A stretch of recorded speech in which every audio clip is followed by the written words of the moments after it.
देखिए यहाँ पर ध्यान दीजिएगा सभी बच्चे, कहता है रूल नंबर 3 में कि अगर नॉन अनकाउंटेबल नॉन हो तो ए एन का प्रयोग नहीं होगा। मतलब समझा, अगर नॉन जो है अनकाउंटेबल नॉन है, क्या है अनकाउंटेबल नॉन, यानी वैसे नॉन जिसको हम नहीं गिन सकते, जिसको गिना नहीं जाता, उसे हम अनकाउंटेबल नॉन कहते हैं। और टेबल एंड काउंटेबल नॉन ये सब परिभाषा जो है वो बाद में बताएंगे, लेकिन सबसे पहले अभी आर्टिकल सीख रहे हैं तो आर्टिकल में पढ़ेंगे ना। मुख्य जानकारी के लिए आपको हम बता दें, तो वैसा नॉन जिसको हम नहीं गिन सकते हैं तो उसके पहले भी एन का प्रयोग नहीं होगा। ये कौन कहता है रूल नंबर 3 का ना कि अगर नॉन अनकाउंटेबल नॉन हो तो ए का प्रयोग नहीं होगा। एग्जांपल के तौर पे जैसे में देखिए एग्जांपल में लिखा हुआ है दिस इज गोल्ड, या सोना है, इसमें नॉन कौन है बताइए, इस वाक्य में नॉन कौन है गोल्ड। आप मतलब इस सोना को गिन सकते हैं?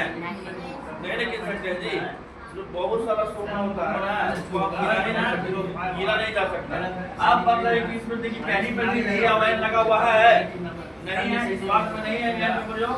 दूसरा वाक्य में भी आप देखिए दिस इज वाटर, अब इसमें नॉन कौन है वाटर, पानी नॉन है कि नहीं है ना। देखिए वाटर को गिन सकते हैं, एक पानी होता है ए वाटर होता है, नहीं नियम के अनुसार नहीं होगा, ए का प्रयोग नहीं होगा। समझ में आया? तीसरा नियम आप लोग को समझ में आया? चलिए चौथा नियम कहता क्या है, अगर नॉन का लोप हो जाए, अगर नॉन का लोप हो तो ए एन का प्रयोग नहीं होगा। लोप होता है गायब होना, नॉन रहबे नहीं करेगा, तो ए का प्रयोग सीधा सीधे नहीं होगा, है ना। नॉन के पहले नहीं का प्रयोग करते हैं, अगर नॉन ही नहीं है तो ए का प्रयोग नहीं होगा। नॉन का लोप हो जाए, लोप बने गायब, तो ए का प्रयोग नहीं होगा। एग्जांपल देखिए कहां सी इज वेरी हो रहा है, अब इसमें इस बात में कोई भी वर्ड नॉट नहीं है, सी है ना वेरी है ना ऑनेस्ट है ना इसका लिखना, इसमें नॉट है ये नहीं। ऑनेस्ट माने होता है क्या ईमानदार, वेरी माने बहुत, ये माने है, सी माने वाह, इसमें कोई भी नॉट नहीं है। तो जब नॉट ना हो तो एक का प्रयोग भी नहीं होगा। ये रूल नंबर 4 का है।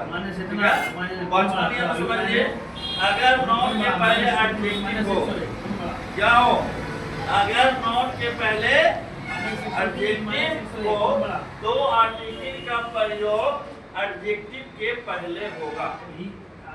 देखिए ध्यान से सुनिए, अगर नॉन के पहले एडजेक्टिव हो, एडजेक्टिव किसको बोलते हैं, तो जो संज्ञा सर्वनाम की विशेषता बतलाता है। नॉन describe है ना, the not the word which describe a noun or pronoun is called adjective।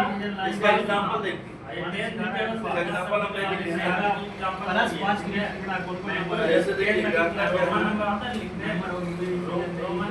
Example रहेगा क्या आएगा से भरना है, इससे बहुत नहीं है टेबल देना है, टेबल का यूज आप कोड निकालना ए ब्लैक कैट। अब एग्जांपल समझिए क्या है, इसका हिंदी क्या होगा, this is a black cat, यह एक काली बिल्ली है। अब देखिए दो चीज पर ध्यान दीजिएगा, नॉन कौन है, नॉन कौन होगा, बिल्ली कौन होगा, कैट, और ब्लैक क्या है एडजेक्टिव। यह एक काली बिल्ली है। अब हम सवाल होगा बिल्ली कैसी है, काली है, बिल्ली कैसी है तो काली है, यानी कैट का विशेषता कौन बता रहा है, ब्लैक बता रहा है ना।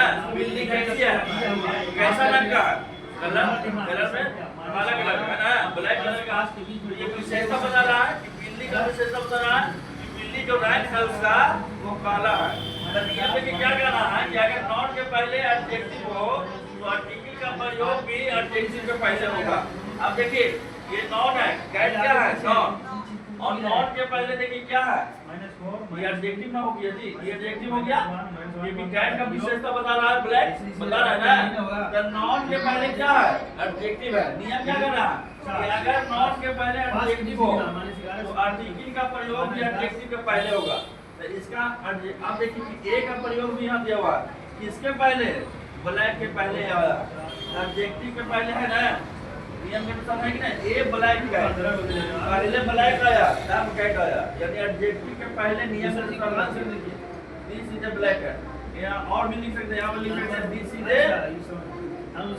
क्या लिख सकते हैं, this is a black cock, cock लिख सकते हैं ना, this is a red dog लिख सकते हैं ना। तो एडजेक्टिव वाला क्या हुआ कहता है कि नाउन का प्रयोग, नाउन के पहले एडजेक्टिव रहेगा तो आर्टिकल का प्रयोग एडजेक्टिव के पहले होगा, ये पांचवा नियम कहता है, समझ में आया। नॉन जैसा नॉन कैट का और नॉन के पहले एडजेक्टिव था, आर्टिकल का प्रयोग भी ब्लैक के पहले हुआ ना।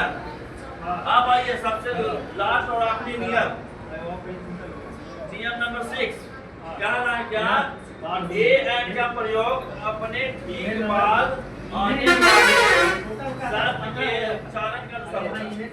ये आप लोग पढ़े होंगे, ए एंड का प्रयोग है ना उच्चारण के अनुसार जो होता है, शब्द के उच्चारण के अनुसार वो कैसे होगा तो देखिए, जैसे हम लिखेंगे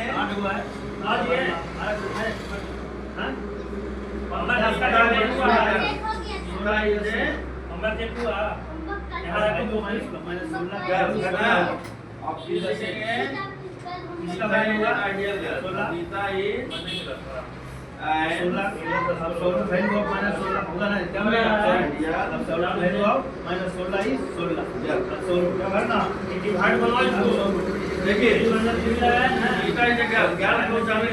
कैसे निकालता है, उच्चारण क्या होता है, जी का उच्चारण करें, जी का उच्चारण क्या होगा,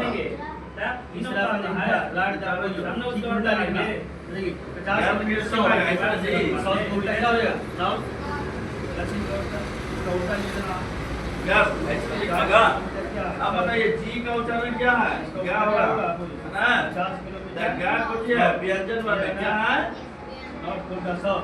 व्यंजन वर्ग देखिए कहता है यदि नॉट निकालना पैसा हम लोग यदि नॉट कॉन्सोनेंट से शुरू होगा और जैसा उसको अगर उच्चारण करेंगे तो व्यंजन वर्ग के जिसको उच्चारण रहेगा, उच्चारण करने पर व्यंजन वर्ग रहेगा आवेगा तो उसके पहले ये लगेगा, ठीक है।